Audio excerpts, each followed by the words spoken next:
और मतलब आप जितनी भी अलग अलग जगह जाते हो ना, आप ये मान दो यार ये तो बेस्ट है, मेरा आज तक का बेस्ट है। और मैं अगेन वही बात बोल रहा हूँ, मेरा आज तक का ये बेस्ट हॉस्टल है। मैं आपको दिखाता हूँ, उससे पहले कोई और बंदे आ जाए। मतलब किनले की बोतल हमारे वहाँ 20 रुपये की आती है, तो ये यहाँ पे 100 रुपये की है। रेड बुल का देखते हैं, रेड बुल का क्या प्राइस है। इनको मतलब डिस्काउंट में है 750, तो ये होगी 210-15 रुपये के आसपास। MRP इसका 900। तो मैं पीता नहीं हूँ, आई डोंट नो कितना रेट है इसका इंडिया में। प्रणाम भाइयों, स्वागत आप सभी का एक्सप्लोरिंग श्रीलंका डे 3 में। तो कल हम कोलंबो से आए थे कैंडी हमने कल एक्सप्लोर करा। तो आज मैं अभी सुबह सुबह उठ के ब्रेकफास्ट करके ऑटो पकड़ के बस स्टैंड पे आ गया हूँ, क्योंकि हमें जाना है आज एल्ला। तो एल्ला के लिए डायरेक्ट ट्रेन है नहीं, ट्रेन तो है पर इनकी पटरी हमेशा टूटी रहती है, तो इसलिए हम बस से जा रहे हैं। तो हमें आई थिंक क्या 2 बस पकड़नी पड़ेंगी। यहाँ पे हज़ारों बस हैं और इतने ही पैसेंजर हैं, इतनी भीड़ रहती है ना इनके बस स्टैंड पे, सभी बस में ही ट्रैवल करते मेरे हिसाब। तो कल जिस बस से हम कोलंबो से आए थे कैंडी, सेम वैसे ही बस है। तो यहाँ से हम जा रहे हैं निवेलिया, जो कि लगभग 2 घंटे का रास्ता है, और 2 घंटे का आगे भी रह जाता है। तो 2 घंटे आगे अगर ट्रेन का मिल गया तो मज़ा आ जाएगा, नहीं तो फिर आगे भी हमें जरूर करना पड़ेगा।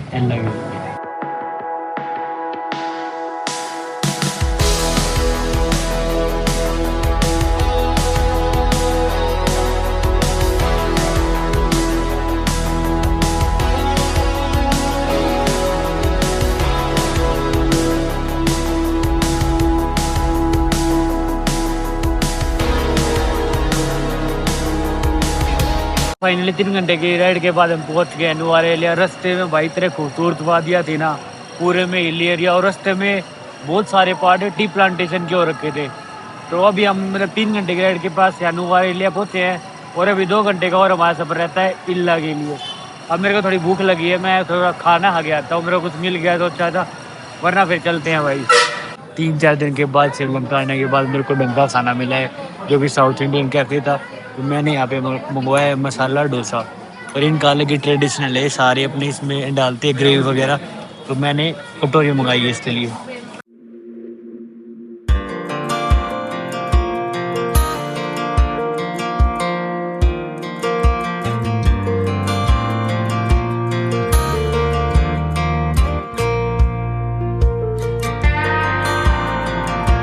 तो भाई हमने अपना सफ़र शुरू करा था कैंडी से एल्ला के लिए लगभग 1 बजे।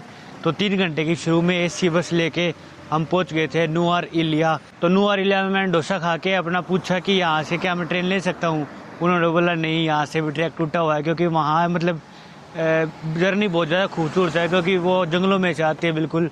तो पूरे 6-7 घंटे लग गए आने में, मतलब अगर डायरेक्ट बस होती या ट्रेन होती तो 4-5 घंटे का सफ़र था। ऊपर जाके मेरा हॉस्टल रॉक व्यू, ये बोर्ड रहा, चलते हैं। मतलब ये बिल्कुल सिटी सेंटर में है, और अब तक का सबसे सस्ता और सबसे बढ़िया हॉस्टल लग रहा है मेरे को, जो कि 500 रुपये में हुआ है। बाकी इससे पहले मैं कैंडी में था, वो लगभग 700 रुपये का था, और उससे पहले कोलंबो में था, वो 800 रुपये। सबसे घटिया हॉस्टल मेरा लगभग जीवन का, क्योंकि पूरी रात में सोया नहीं था वहाँ पे। मैंने अपने हॉस्टल में चेक इन कर लिया है, और मतलब आप जितनी भी अलग अलग जगह जाते हो ना, आप ये मान दो यार ये तो बेस्ट है, मेरा आज तक का बेस्ट है। और मैं अगेन वही बात बोल रहा हूँ, मेरा आज तक का ये बेस्ट हॉस्टल है। मैं आपको दिखाता हूँ, उससे पहले कोई और बंदे आ जाए, क्योंकि अभी सारे बंदे भाग गए हुए हैं, क्योंकि शाम के 8-8:30 बजे पार्टी प्लेस है। तो वो मेन रोड हो गया है, ये बिल्कुल पहाड़ के ऊपर हमारा कैफ़े है, ठीक है। ये इनकी एक बैक डोर एंट्रेंस होगी, ठीक है, ये मेन एंट्रेंस है, ठीक है। अब मैं आपको अपना वो दिखाता हूँ कैसा हॉस्टल है मेरा। यहाँ से एंट्रेंस होगी, इतना तगड़ा है, मतलब ये सिटिंग एरिया, दैट सिटी इनका रिसेप्शन हो गया। ये अपने आराम से बैठ जाओ और अपना एंजॉय कर लो, यहाँ पे कैरम वगैरह खेलो अगर आपके दोस्त हैं। ये मेरा हॉस्टल है, ये ऐसा सा हॉस्टल है, इतना तगड़ा। इनको पता है कि यहाँ पे मच्छर होते हैं बहुत सारे, तो मच्छरदानी लगा रखी है, ठीक है। तो और वे ये बाकी के मतलब इसमें वो रूम वगैरह हो गए, ये अलग टाइप के, मतलब महंगा लेना है सस्ता लेना है तो वो इस साइड हो गए, ठीक है। एनीवेज हमें उसका कोई मतलब नहीं है। तो ये हमारा रूम हो गया, ये वॉशरूम हो गए, और यहाँ से हम अगर बाहर निकलते हैं तो वहीं मैं वहाँ पे अभी खड़ा था थोड़ी देर पहले, ये यहाँ पे सिटिंग एरिया है, ठीक है, ऐसा व्यू है। अब आगे नीचे ये प्रॉपर कैफेटेरिया है, इतना शानदार। यहाँ बैठ जाओ आराम से, कोई दिक्कत नहीं है। खाना वाना ऑर्डर करना है तो कर लो, वरना वैसे बैठ सकते, क्योंकि आप प्रॉपर्टी में आपने ऑलरेडी रूम लिया हुआ है। तो ये one of the best property है क्योंकि बिल्कुल पहाड़ पर, मात्र 500 रुपये में। जितने ये बंदे सारे ट्रैकर्स हैं, सारे मतलब यंग बंदे हैं, और मतलब मज़ा आ गया और बेसिकली यहाँ पे लोग आते हैं, मतलब वो सारे ट्रैक करने ही आते हैं। तो अभी शाम का टाइम हो रखा है, तो काफ़ी हैपनिंग चीज़ें हो रखी हैं। तो चलते हैं अभी मार्केट में और एक्सप्लोर करते हैं। मोस्टली मेरे को यहाँ पे बार ही दिख रहे हैं, तो चलते हैं स्टेट। मैंने अपना चेंज कर लिया, फ्रेश हो गया, आराम से ब्रश कर लिया, अपने कपड़े चेंज कर लिए, तो लेट्स गो। कुछ ऐसी एंट्रेंस थी हमारे हॉस्टल की, और ऊपर वो हमारा हॉस्टल मैंने जो अभी आपको दिखाया है।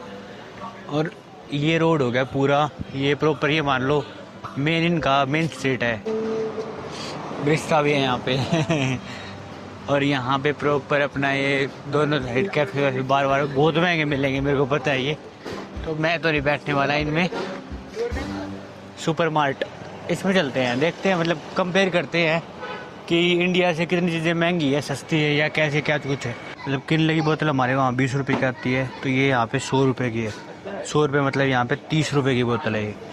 तो थोड़ा महंगा है, 30-40% महंगा है Sri Lanka as compare to India के। रेड बुल का देखते हैं, रेड बुल का क्या प्राइस है। इनको मतलब डिस्काउंट में है 750, तो ये होगी 210-15 रुपये के आसपास।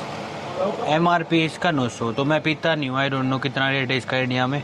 You can comment if you want. इतना अच्छा स्टोर है, बहुत सारे मैग्नेट्स, हज़ारों मैग्नेट्स, टी शर्ट यहाँ मिल रही हैं। सामने ये कुछ हर्बल टी वगैरह मिल रही हैं, बहुत सारी क्राफ्ट की चीज़ें, बुद्धा की स्टैचू, वाओ, बहुत सारे हाथी। यहाँ पे स्टोर में पता नहीं हाथी क्यों है, इनका नेशनल एनिमल भी नहीं है हाथी। मैं स्टोर के अंदर घुसा था, इतने में बारिश भी आ गई, काफ़ी तेज़ बारिश थी, और अब मैं निकला तो रुक भी गई। इतना बढ़िया मौसम हो रखा है, पता नहीं ये धुंध है या बादल है। इतनी तगड़ी दुकान है, टी शर्ट वगैरह हैंड क्राफ्ट चीज़ें मिल रही है सारी, और इतने तगड़े वॉल हैंगिंग्स वगैरह, वाओ, पेंटिंग भी आगे, बढ़िया है यार। श्रीलंका काफ़ी डेवलप्ड हो रखा है, मतलब उम्मीद नहीं थी इतनी, और इतनी ज़्यादा सिविक सेंस है, कहीं पे कोई कचरा नहीं है। मैं आपको दिखा देता हूँ, मतलब कहीं पे कोई कचरा। और मैं पिछले 3-4 दिन से ट्रैवल कर रहा हूँ, 700-800 किलोमीटर मैंने बस में भी, और मैंने पैदल भी कई किलोमीटर वो कर रहा हूँ। मैं जहाँ पे जा रहा हूँ एक्सप्लोर कर रहा हूँ, मैंने एक गड्ढा तक नहीं दिखा है, एक गड्ढा पूरे इतने ट्रैक में। इतने तगड़े इन्होंने चीज़ कर रखी है, ठीक है। और सिविक सेंस है लोगों में, और नहीं बताते। आप अगर पैदल चल रहे हो, रोड क्रॉस करना है, रुक जाते हैं लोग। 2-3 साल पहले मैं खबर सुन रहा था कि श्रीलंका बैंकरप्ट हो गया, ये हो गया, वो हो गया। ऐसा कुछ भी नहीं है, बहुत ज़्यादा डेवलप हो रखा है, और ग्राउंड की चीज़ें कुछ और ही बोल रही है भाई। और 3 साल में अगर कुछ भी हो रखा हो, इतनी तगड़ी सिविक सेंस किसी देश में नहीं आ सकती, ये इनके अंदर पहले से ही है। और टूरिस्ट की रिस्पेक्ट करते हैं। और मैं जितने टोटल में 4 जगह गया हूँगा, हर जगह टूरिस्ट की रिस्पेक्ट है। बाहर सब जो बंदा आ रहा है, कोई किसी को नहीं छेड़ रहा, और इतनी ज़्यादा फॉरनर है, इसकी कोई हद नहीं। सो आज पूरा दिन ट्रैवल करने में लग गया, मतलब इतना ज़्यादा थकान की कोई हद नहीं। अभी मैंने एग फ्राइड राइस ऑर्डर कर दिया, जो कि मेरे को पड़े 900 रुपये के। 900 मतलब इंडिया के हो गए 9-27 270। और ये खा के मैं जाके सो जाऊँगा। आज के लिए इतना ही, थैंक यू, गुड नाइट।